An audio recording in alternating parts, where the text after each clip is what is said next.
Assalamualaikum, aku mau berbagi resep membuat sate goreng yang empuk banget, jadi kita makannya nggak perlu pakai tenaga, dan fokus nikmatin enaknya sate goreng daging sapi ini.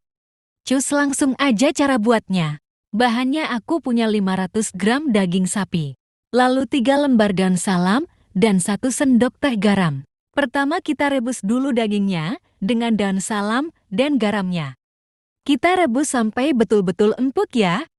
Kalau ada presto boleh dipakai juga supaya lebih cepat. Sambil nunggu dagingnya empuk, kita siapkan bumbu halusnya yuk.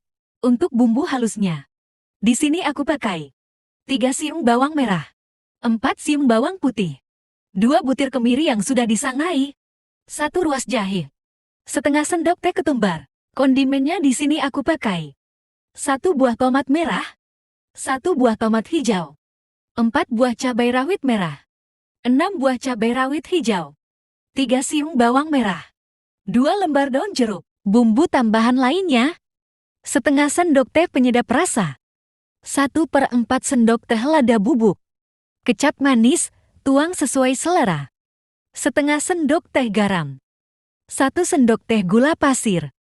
Maaf gulanya gak ke video, tapi gulanya penting untuk penyeimbang rasa. Nah ini, dagingnya sudah betul-betul empuk. Kita angkat dan tiriskan. Sekarang kita tumis bumbu halus yang sudah kita siapkan tadi. Kalau aromanya sudah harum, kita masukkan dagingnya. Kita aduk rata. Lalu tambahkan lada bubuk, penyedap rasa, garam, gula, dan kecapnya. Kita aduk sampai semua tercampur rata. Lalu kita masukkan cabai, tomat, bawang yang sudah kita potong-potong.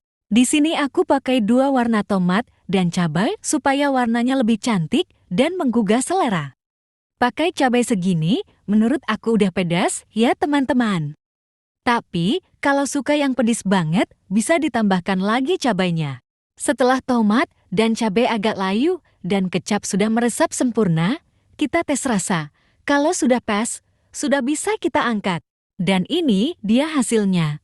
Sate daging yang empuk dan enak pol siap dinikmati. Insya Allah kalian gak akan nyesel nyobain resepku ini. Kalau kalian rasa konten aku bermanfaat, jangan lupa subscribe, agar aku semakin semangat berbagi resep makanan yang enak-enak lainnya. Terima kasih sudah menonton. Assalamualaikum. Selamat mencoba. At Hoki Koki Delapan Sembilan Lima Tiga.